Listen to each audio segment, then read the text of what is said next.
Hello friends, good morning. आप सभी का स्वागत है आपके अपने ही यूट्यूब चैनल नवराल गुरुजी में। दोस्तों, जो भी अभ्यर्थी यहाँ पर आरएस भर्ती परीक्षा की तैयारी कर रहा है या फिर करना चाहता है उसके लिए बहुत ही अच्छी खुशखबरी है, क्योंकि आरपीएससी राजस्थान लोक सेवा आयोग की तरफ से यहाँ पर आरएस भर्ती परीक्षा का नोटिफिकेशन जारी कर दिया गया है, जो कि 2024 और जो भर्ती आपकी होगी वो 2025 में यहाँ पर प्रीलिम्स एग्ज़ाम होने वाली है। तो वन बाय वन जितनी भी इम्पोर्टेंट्स अपडेट हैं, की फैक्टर है, वो इस वीडियो में बात करने वाले हैं। शुरू से लेकर के अंत तक आप वीडियो को जरूर देखना। यहाँ पर अभी हाल ही में जो विभाग की तरफ से 733 पदों के लिए भर्ती निकाली गई है, जिसमें राज्य सेवाएं जो स्टेट सर्विस है वो यहाँ पर 346 पद है, और यहाँ पर अधीनस्थ सेवाएं जो है वो यहाँ पर टोटल 387 पद है। स्टेट सर्विस में कौन कौन से पद आते हैं वो आप यहाँ पर देख सकते हो। और ये देखिए, स्टेट सर्विस में यहाँ पर टोटल 21 पद हैं या 21 पोस्ट तो अधिक है। पद यहाँ पर टोटल 21 है, जिसमें राजस्थान प्रशासनिक सेवा, राजस्थान पुलिस सेवा, राजस्थान लेखा सेवा, राजस्थान सहकारी सेवा, राजस्थान नियोजन सेवा, राजस्थान कारागार सेवा, उद्यम सेवा, राज्य बीमा सेवा, राज्य वाणिज्य कर सेवा, राजस्थान खाद्य एवं नागरिक रसद सेवा, राजस्थान पर्यटन सेवा।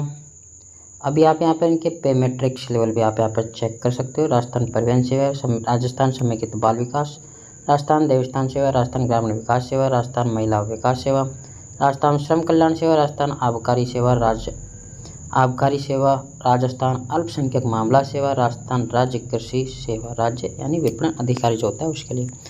इसके साथ यहाँ पर इन सभी की पे मैट्रिक्स लेवल भी आपको यहाँ पर दी गई है।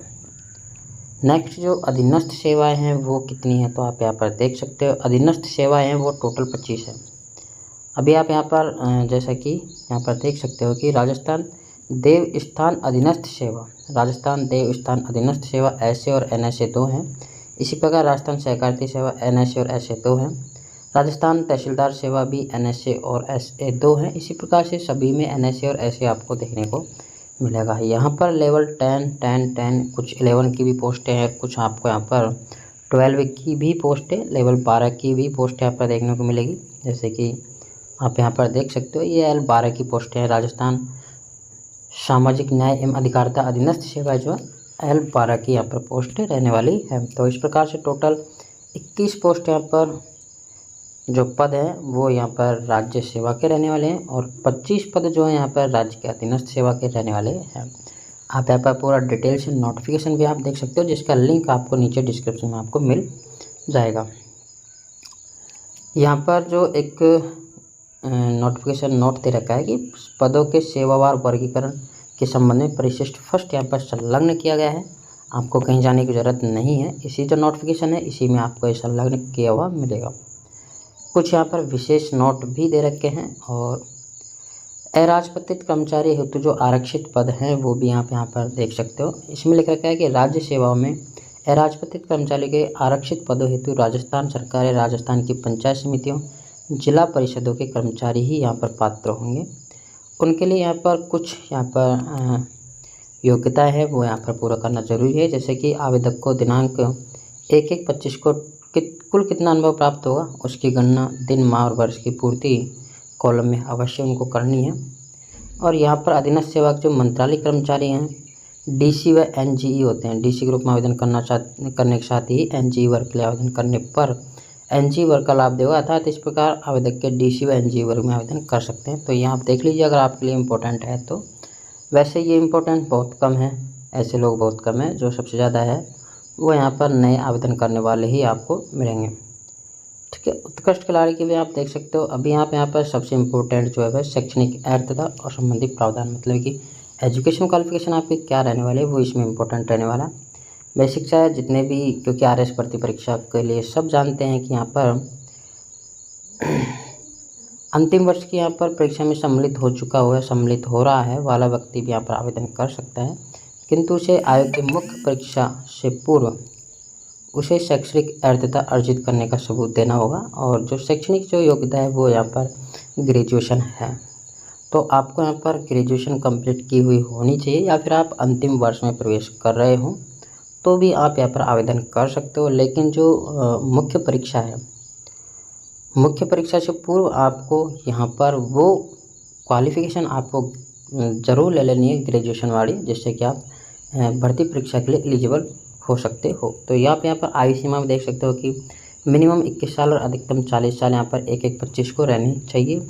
और अराजपत्रित अगर कोई कर्मचारी है तो वो 1 जनवरी 2025 को 25 वर्ष की आयु प्राप्त कर चुका होना चाहिए और साथ ही साथ 45 वर्ष से अधिक का वो नहीं होना चाहिए।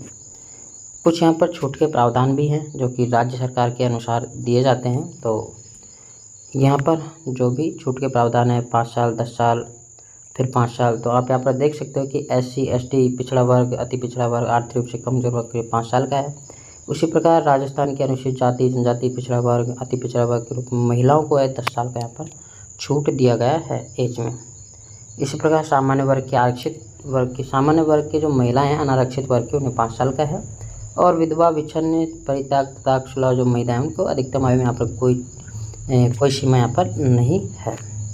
ठीक है, इस प्रकार से आप और भी जो कैटेगरीज है, कोई भूतपूर्व सैनिक है, रिटायर जो भी हैं, उनके लिए आप यहाँ पर अलग से प्रावधान है जो भी आप यहाँ पर देख सकते हो। अभी हम डायरेक्टली यहाँ पर चलते हैं चयन प्रक्रिया आपकी क्या रहने वाली है। तो इम्पोर्टेंट पॉइंट है, ध्यान से देखना।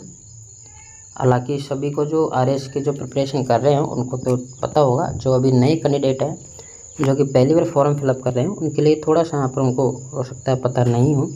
तो चयन प्रक्रिया जो होगी वो परीक्षा और साक्षात्कार है उसके माध्यम से किया जाएगा। और परीक्षा की तिथि और स्थान में आप देख सकते हो कि जो परीक्षा का जो स्थान है वो यहाँ पर जारी नहीं किया गया है, लेकिन जो परीक्षा तिथि है वो जारी कर दी गई है। आपका 2/2/2025, मतलब कि आप ये कह सकते हो कि 2 फरवरी 2025 को आपकी एग्ज़ाम रहने वाली है, रविवार के दिन। परीक्षा का जो आयोजन है वो ऑनलाइन या ऑफलाइन जो भी मोड में लिया जाएगा वो यहाँ पर बाद में आपको क्लियर किया जाएगा कि या फिर हाइब्रिड जो मोड है, मतलब कि ऑनलाइन आपका पेपर आएगा और ऑफलाइन आपको मार्कशीट भरनी पड़ेगी। तो इस प्रकार भी आपकी एग्ज़ाम ली जा सकती है। मुख्य परीक्षा है वो वर्णनात्मक रूप से ली जाएगी, रिटन टेस्ट होगा आपका, वो लिखा जाएगा। विस्तृत पाठ्यक्रम जो है वो आयोग की वेबसाइट पर आपको अलग से मिल जाएगा मेंस के लिए। आवेदन की जो अवधि है वो 19/9 से लेकर के 18/10 तक, मतलब कि 19 सितंबर से लेकर के 18 अक्टूबर तक आप रात 12 बजे तक आप आवेदन कर सकते हो। आवेदन की प्रक्रिया यहाँ पर दी गई है कि आपको अभ्यर्थी जो है इसकी वेबसाइट जो है ऑफिशियल वेबसाइट है RPSC की, उस पर जो आवेदन लिंक दिया गया है उस पर भी जाकर के आप आवेदन कर सकते हो। वहाँ कुछ दिशा निर्देश भी आपको दिए गए हैं जहाँ से जाकर के आप दिशा निर्देश पढ़ सकते हो और वहाँ पर आवेदन कर सकते हो। ऑनलाइन आवेदन करने के लिए आपको यहाँ पर RPSC की वेबसाइट पर जाना होगा। जैसे आप अप्लाई ऑनलाइन पर क्लिक करोगे तो डायरेक्ट वो SSO पोर्टल यहाँ पर आपका लॉगिन हो जाएगा। गवर्नमेंट टू सिटीजन में आपको यहाँ पर लॉगिन करना है। साथ ही साथ यहाँ पर जैसे आपका लॉगिन हो जाए, अगर आपने पहले 1 टाइम रजिस्ट्रेशन नहीं कर रखा था सबसे पहले आपको 1 टाइम रजिस्ट्रेशन करना होगा। 1 टाइम रजिस्ट्रेशन हो जाने के बाद अभ्यर्थी का नाम, पिता का नाम, जन्म तिथि जो भी है वो यहाँ पर आपको देख लेना होगा 1 टाइम रजिस्ट्रेशन में। और जिन अभ्यर्थियों को OTR हो चुका है वो लॉगिन करके सिटीजन में G2C गवर्नमेंट टू सिटीजन वाले ऐप में जा करके OTR नंबर और संख्या के आधार पर यहाँ पर ऑनलाइन आवेदन यहाँ पर कर पाएंगे। OTR के संबंध में यहाँ पर कुछ और भी इम्पोर्टेंट जो यहाँ पर लिख रखा है वो भी यहाँ पर पढ़ लेना, क्योंकि हाल ही में क्या है कि जो विभाग के द्वारा OTR जो 1 टाइम रजिस्ट्रेशन है उसमें लाइव फ़ोटो भी यहाँ पर जोड़ी गई है। तो RPSC जो SSO ID है उसमें लाइव फ़ोटो भी आपको अपलोड करनी होती है, तो वो भी आप यहाँ पर देख लीजिए। OTR रजिस्ट्रेशन जो फीस है वो सामान्य, फिर अनारक्षित वर्ग, पिछड़ा वर्ग और क्रिमिलेयर और अति पिछड़ा वर्ग क्रिमिलेयर के लिए यहाँ पर 600 रुपये रखी गई है।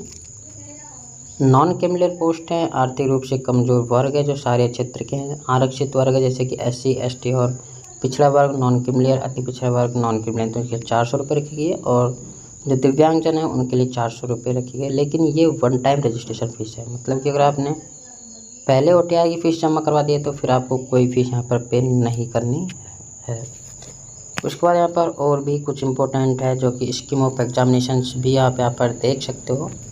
यहाँ पर 2 एग्ज़ाम रहने वाली है। एक तो आपकी होगी प्रीलिम्स एग्ज़ाम, पहले तो आपकी होगी प्रीलिम्स एग्ज़ाम और फिर होगी मेंस एग्ज़ाम। जब आपकी प्रीलिम्स एग्ज़ाम हो जाएगी तो आप यहाँ देख सकते हो कि the prelims exam will be consist of 1 paper, मतलब कि प्रीलिम्स एग्ज़ाम में आपका एक पेपर होगा। मैक्सिमम मार्किंग उसके 200 नंबर की होगी, वो होगा 300 नंबर का यहाँ पर रहने वाला है।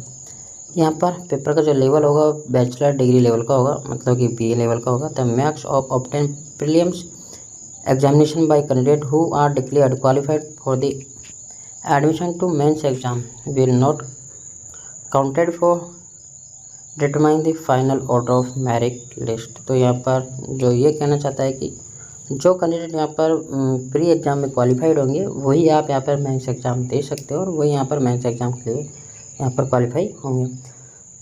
उसके बाद आपके मेंस एग्ज़ाम लगनी है। मेंस एग्ज़ाम में आपके 4 पेपर्स होते हैं और 4 पेपर यहाँ पर 4 पेपर्स होते हैं, वो प्रत्येक पेपर 200 नंबर का होता है, 200 नंबर का होता है।